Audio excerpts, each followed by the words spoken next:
Hello, welcome to today's Studio Army update. I took a break from my bolt action minis for a couple weeks to try to knock out these 16 models to get my unpainted miniature count down. These have been sitting around for, oh man, probably a year and a half, and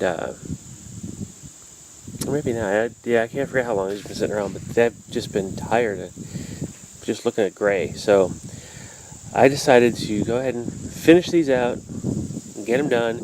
But I wasn't looking forward to it. I mentioned in one of my Q&A videos, this is one of the least favorite models to paint. There's just, for a troop unit that's, you're going to have a lot of on the table, there's just way too much detail on the figures that just screams out to add color to me. And with the first few I did, there's a lot of detail, all the different layers are different colors of leathers and browns and greens, earth tones. But that just takes hours upon hours to finish. So I had 16 models left. I figured I'm going to just do them as quickly as I can, and I took a couple shortcuts. So the first thing I did is I've got 12 others of the guys with the brown cloaks. I've got 10 that are a completely different group. These are they're old school Warhammer miniatures, very old school, like 80s. And then so I decided to use, of the 16, add him as a standard bearer to the 15 or 12 I already have, and then use the rest of the 15 to create another unit. So these stand as Kabalite warriors, which can be anywhere from 5 to 20 models in size. So went ahead and basically had to put together bits to make this one, just a musician with the bow. Here's the one with the heavy splitter cannon.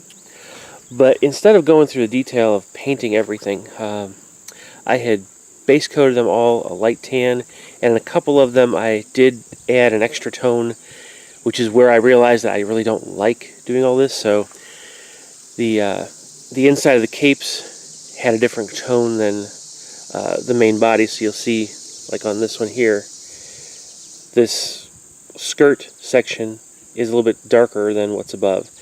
So I did several of the models that way, got bored and tired of it, so I put them aside. Then I decided to cheat. I had already done the back of the cloaks, because those are for those 15, and instead of going for really high quality, I went for speed and tabletop look. So my approach was relatively simple. I painted up I basically left them as is, and I already done with the tans that I already done, the blue I already done.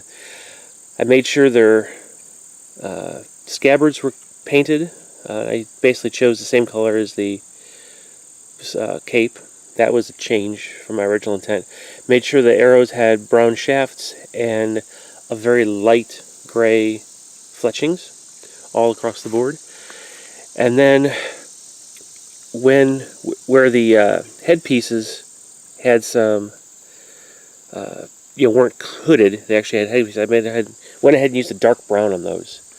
So that's it. As far as I went for the musician, I painted up the trumpet and the bow arm just to get them up to speed. And then I cheated here.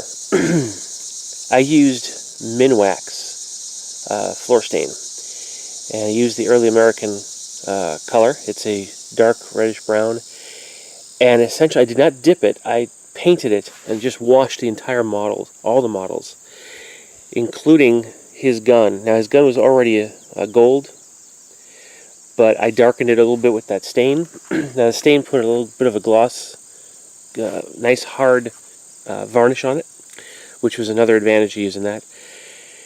And it made a lot of the variation that is in these models apparent. You can see on the armor, the creases come in really nice. There's a lot of shading on the higher or lower sections, and you can see the shadows. A couple models actually came out with some really interesting effects. They're not something you'd always want, but for example, on this one, on the shoulder pad, You can see the dark lines came out really, really nice. But he's even got that brown patch on the very top of the surface. It's almost like a layer paint in a sense. The Minwax stains in the formula, I'll show you a picture in a minute, but these actually serve two purposes. They can be a layer or a wash, because they will adhere to the higher portions if you let them pool there, but they don't evenly cover everything. So they'll seek out the lower parts of it, and if there's smooth raised sections, they'll stay on there if you put enough on. So you can get some good variation in the tonal qualities. Here on this guy, there's a lot of variation in shades, and yet he has essentially, the boots are a different color than the skirt area are a different color than the rest of the arms. He came out fairly well. So got them done. I went ahead and used a Delta's Gold, which is a very, very bright gold, and again painted that stain to get a slightly darker look. But that definitely looks a little bit different than the Ariel Gold that's in the Citadel line. All right. Okay, so there's the rest of my Glade Guard. I've got all of them done. That takes 16 more models off my count to deal with. I still have over 200 to finish, but with 8th edition, it looks like I'll probably have to put some of those on hold till the codexes come out, because some of them are actually building units, and I may need to change my plan. So anyway, here's the rest of my Glade Guard, a full 15-man unit that can be broken into 3 5s or a 5 and a 10, or any combination, and then an additional guide for my 12 that already existed. All right, so that's what's been keeping me busy over the last couple weeks. All right, I will catch you in the next video. Thanks for watching. Stay tuned for more. Bye-bye.